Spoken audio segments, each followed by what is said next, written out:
Jornal. Câmara dos Deputados. Projeto aumenta a pena para uso de substância tóxica em pulverização aérea. Agentes de segurança podem passar por testes periódicos de saúde mental. Deputados aprovam o reconhecimento do exercício profissional da capoeira. Boa noite. A CCJ da Câmara aprovou o projeto que reconhece a profissão do mestre de capoeira.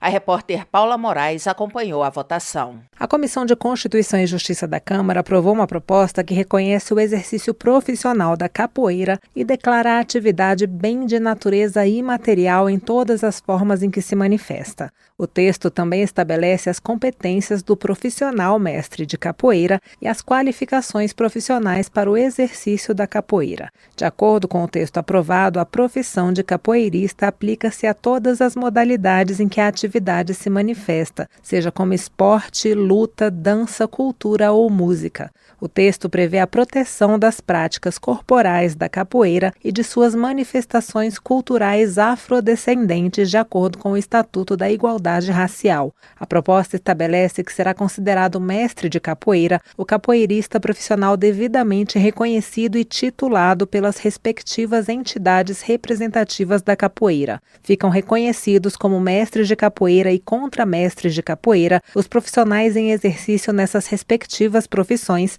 até a data de promulgação da futura lei. Segundo o texto, são privativas do mestre de capoeira, entre outras atividades, o desenvolvimento com crianças, jovens e adultos das atividades esportivas e culturais que compõem a prática da capoeira em estabelecimentos de ensino e em academias, a ministração de aulas e treinamento especializado em capoeira para atletas de diferentes esportes, instituições ou academias e a avaliação e a supervisão dos praticantes de capoeira. Caberá ao poder público registrar os mestres de capoeira na Classificação Brasileira de Ocupações. O autor da proposta, deputado Lafayette de Andrada, do Republicanos de Minas Gerais, explicou que foi procurado por segmentos da capoeira, pois escolas e academias têm encontrado dificuldades de contratar profissionais por falta de registro profissional e acabam exigindo formação em educação física. A partir do momento em que nós aprovamos a regulamentação da atividade do profissional de capoeira,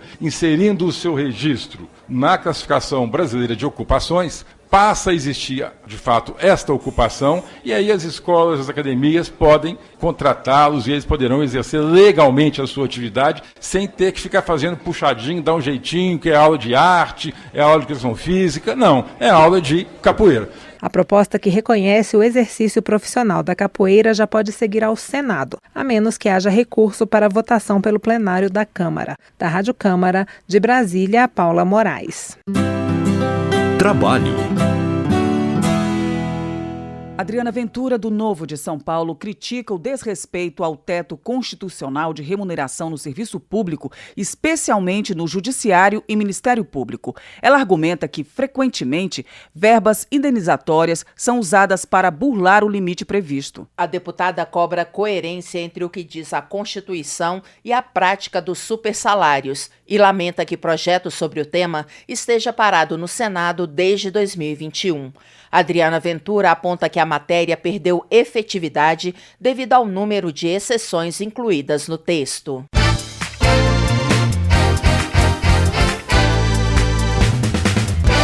Avançou na Câmara o projeto que regulamenta a profissão de agente indígena de saúde.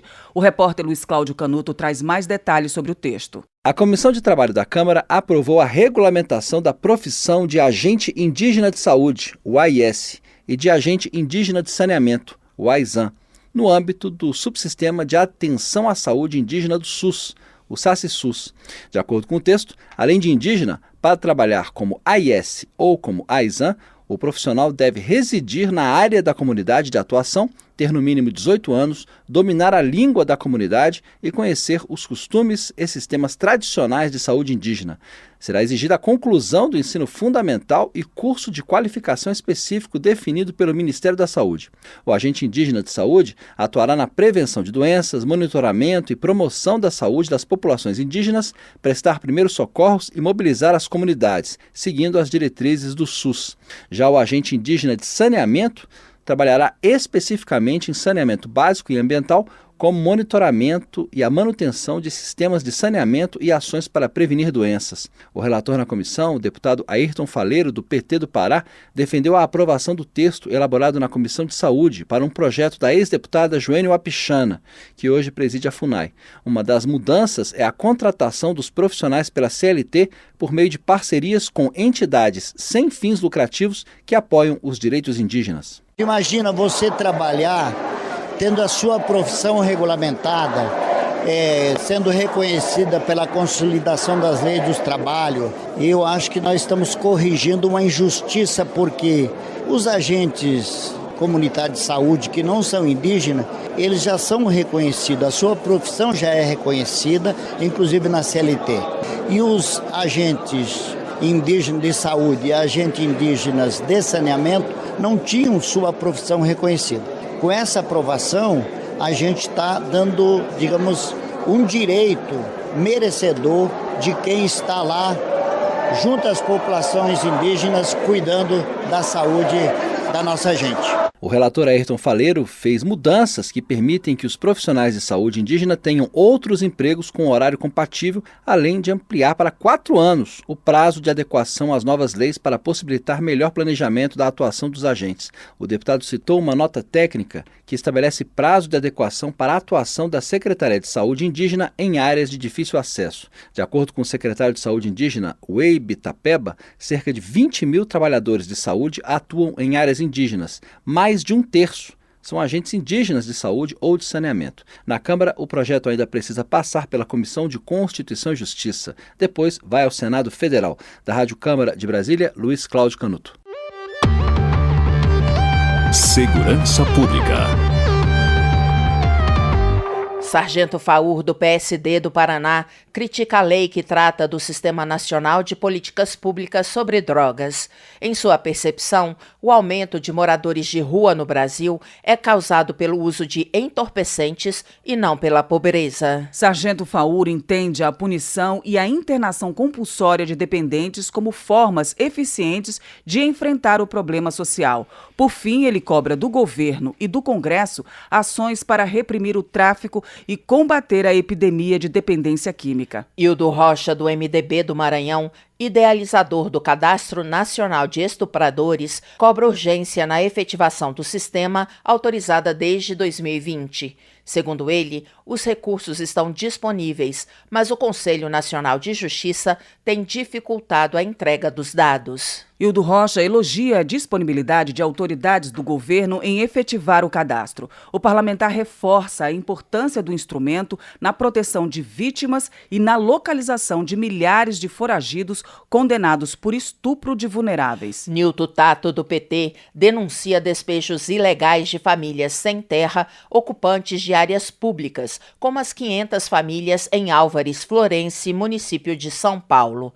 O deputado cobra ações do Judiciário e do Legislativo na promoção da reforma agrária prevista na Constituição. Segundo Nilton Tato, 145 mil famílias vivem acampadas no país, aguardando que o Estado cumpra seu dever de garantir o direito à terra e à moradia. Ele critica a criminalização de movimentos sociais como o MST e reclama de decisões judiciais e ações policiais em favor de grileiros. Justiça. Márcio Gerri, do PCdoB do Maranhão, considera que a proposta de anistia aos envolvidos nos atos de 8 de janeiro é mais um ataque à democracia. Para o congressista, a medida é uma manobra política que tenta livrar Jair Bolsonaro das consequências legais. Na visão de Érica Cocai, do PT do Distrito Federal, a tentativa de anistiar os envolvidos nos atos de 8 de janeiro promove uma política de impunidade no Brasil. Segundo a deputada, a população já se manifestou a favor da justiça e não aceitará retrocessos. Chico Alencar, do PSOL do Rio de Janeiro, avalia como vingativa a decisão do Conselho de Ética de cassar o mandato do deputado Glauber Braga. Ele denuncia ainda o caráter corporativista do colegiado, que teria arquivado 203 das 234 denúncias apresentadas desde 2001 contra outros parlamentares. Política. Coronel Assis, do PL de Mato Grosso, acusa o governo de cometer estelionato eleitoral ao não cumprir promessas de campanha. Ele menciona, como exemplo, o aumento da inflação, que, segundo ele, retirou alimentos básicos da mesa dos brasileiros. Na segurança pública, Coronel Assis afirma que o governo é omisso no combate ao crime organizado. O deputado alega que a PEC elaborada pelo Executivo para reformular o setor ignora as causas reais da criminalidade e tenta desviar a atenção da população. Saúde. A tramitação do projeto que prevê a avaliação periódica da saúde mental de policiais deu mais um passo na Câmara. A repórter Isabela Ludovichak tem os detalhes da medida. A Comissão de Segurança Pública da Câmara aprovou um projeto que determina a avaliação periódica da saúde mental de agentes de segurança pública. A medida inclui as polícias federal, rodoviária, civil e militar, bombeiros, guardas municipais e agentes penitenciários. O projeto, apresentado pelo deputado Pedro Ayara, do PRD de Minas Gerais, que é bombeiro, prevê que a primeira avaliação mental dos agentes será feita no início do curso de formação da carreira e depois periodicamente, com intervalo máximo de 2 anos. Caso algum problema seja identificado, o profissional deve ser encaminhado para acompanhamento psicológico pela própria corporação. Relator da proposta, o deputado Sargento Portugal, do Podemos do Rio de Janeiro, defende que o Estado brasileiro deve oferecer suporte à saúde mental desses profissionais. Segundo ele, os agentes da segurança pública enfrentam dificuldades para pedir apoio às suas corporações. A questão do suicídio dentro das forças de segurança é um tema que, infelizmente, ainda é tratado como um tabu pelas corporações. Por quê? Porque elas não querem assumir que a tropa não está doente. Elas estão se tratando como máquina. Não há divulgação desses casos. Não há um reconhecimento oficial do problema. Isso impede qualquer avanço real na prevenção. Dados do Fórum Brasileiro de Segurança Pública mostram que o aumento das taxas de suicídio entre os policiais superam as mortes em combate. Em 2023, foram 118 profissionais civis e militares que tiraram a própria vida, enquanto 107 morreram em enfrentamentos. Em entrevista ao programa Painel Eletrônico da Rádio Câmara, o deputado Sargento Portugal destacou as condições de trabalho que vivem os policiais do país. Começa pelas péssimas condições de trabalho, as escalas extenuantes, assédio moral e assédio sexual, salários baixos, benefícios insuficientes e perseguições dentro da própria hierarquia. Toma-se isso a constante exposição à violência, enfrentamento diário com a morte, o estresse de estar sempre no limite. Isso tudo cobra um preço muito alto na saúde mental dos policiais. Segundo ele, o maior desafio é desfazer a idealização do perfil do super-herói dos policiais, para que a própria instituição de segurança pública reconheça a necessidade da avaliação periódica de saúde mental desses agentes. Porque combater o crime, a gente já sabe. A gente faz um juramento com a própria vida. Agora, você não conseguir combater dentro da tua própria instituição o teu esgotamento físico e mental, eu acho que é o maior desafio que nós temos hoje. A proposta que prevê o acompanhamento periódico da saúde mental dos profissionais de segurança pública em todo o país ainda precisa de avaliação nas comissões de saúde e de Constituição e Justiça. Da Rádio Câmara de Brasília, Isabela Ludovichak. Ciência e tecnologia. A Comissão dos Direitos da Pessoa com Deficiência aprovou proposta que prevê mais ferramentas obrigatórias para garantir acessibilidade digital. A repórter Cari Santin traz mais informações sobre as novas medidas. Plataformas de conteúdo audiovisual, portais do governo na internet e desenvolvedores de jogos eletrônicos terão que se adaptar ainda mais às necessidades de pessoas com deficiência. É o que propõe um projeto de lei aprovado pela Comissão dos Direitos da Pessoa com Deficiência. O texto prevê uma série de medidas para garantir acessibilidade no ambiente virtual, alterando o Estatuto da Pessoa com Deficiência. A deputada Érica Cocai, do PT do Distrito Federal, que avaliou positivamente a proposta, considera que ela amplia oportunidades e elimina barreiras de comunicação. E a acessibilidade ela tem que estar em todos os meios de comunicação e ela tem que assegurar que nós tenhamos todas as pessoas com igualdade de apreender todos os conteúdos e, em particular, nas mídias sociais, nos streams. O objetivo é assegurar que esse público disponha igualmente das tecnologias em uso hoje e no futuro. Instituições públicas e privadas já são obrigadas a incluir recursos que garantam pleno acesso às informações publicadas em suas plataformas virtuais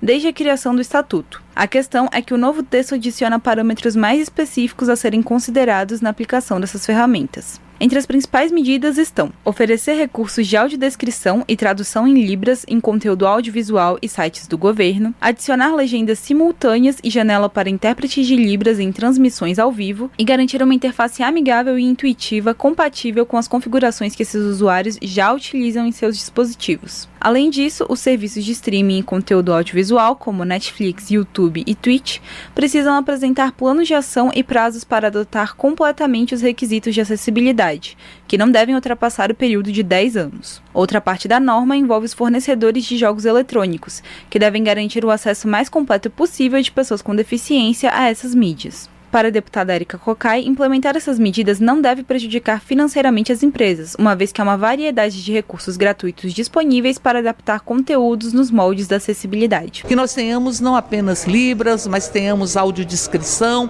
todos os mecanismos para que todas as pessoas tenham acesso a estes conteúdos. A verificação e o aprimoramento da acessibilidade digital ficarão a cargo de um conselho coordenado pela Agência Nacional do Cinema, a Ancine. O projeto que prevê novas medidas para garantir acessibilidade no ambiente virtual passa agora para a avaliação da Comissão de Ciência e Tecnologia. Da Rádio Câmara de Brasília, Karen Santin. Meio Ambiente. Aumentar a punição para quem espalhar substância tóxica utilizando pulverização aérea. Projeto nesse sentido foi aprovado por uma comissão da Câmara. Saiba os detalhes com a repórter Silvia Munhato. A Comissão de Meio Ambiente da Câmara aprovou proposta que altera a Lei de Crimes Ambientais para aumentar a pena do crime de poluição por uso indevido de substância tóxica, quando aplicada por pulverização aérea sobre área úmida. Hoje, a pena prevista de reclusão de 1 a 4 anos mais multa para quem produzir, transportar, armazenar ou usar substância tóxica em desacordo com as exigências legais. De acordo com a proposta aprovada, essa pena será aumentada de 1/6 a 1/3 se o produto for aplicado por pulverização aérea sobre área úmida ou área especialmente protegida. A lei atual já prevê o mesmo aumento de pena se o produto for nuclear ou radioativo. O texto aprovado é a versão feita pelo relator, deputado Nilton Tato, do PT de São Paulo. Ele lembrou o desmate químico de uma área superior a 80 mil hectares de vegetação nativa do Pantanal por um fazendeiro da região. Aquele episódio que a gente assistiu há 2, 3 anos atrás no Pantanal, que com pulverização aérea do agente laranja, foi feito um desmatamento, na verdade, acabar com toda a vegetação florestal de muitos alqueires. Mas isso é comum, que acontece em várias partes do Brasil, que inclusive com essa pulverização aérea acaba também pulverizando nascentes, córregos, rios, e aí precisa ter uma regulação melhor e ter crimes de como punir, entendeu? Aqueles que cometem esse crime. A Lei de Crimes Ambientais atual prevê detenção de 6 meses a 1 ano e multa para quem matar ou utilizar espécimes da fauna silvestre sem a devida permissão da autoridade competente. Pelo texto aprovado, a pena será aumentada de metade se o crime for praticado por meio de pulverização aérea de substância química. No caso de crimes contra a flora, as penas serão aumentadas de 1/6 a 1/3. A proposta será analisada agora pela Comissão de Constituição e Justiça e em seguida pelo plenário. Da Rádio Câmara de Brasília, Silvia Munhato. Relações Exteriores. Daniel Almeida, do PCdoB da Bahia, celebra o lançamento de uma rota marítima direta entre China e Brasil, com portos em Salvador e Santana, no Amapá. Ele informa que a nova conexão vai reduzir o tempo de transporte em até 40% e facilitar a exportação de produtos perecíveis. Daniel Almeida ainda critica o isolacionismo dos Estados Unidos e defende um mundo multipolar baseado na cooperação e no respeito mútuo. O parlamentar acredita que a diversificação das exportações brasileiras pode fortalecer os laços com o governo chinês. Termina aqui o jornal Câmara dos Deputados, com trabalhos técnicos de Marinho Magalhães e apresentação de Val Monteiro e Luciana Vieira. Uma boa noite para você e um bom feriado. Bom final de semana e feriado. A Voz do Brasil volta na terça-feira. Até lá. Você ouviu A Voz do Brasil. Boa noite.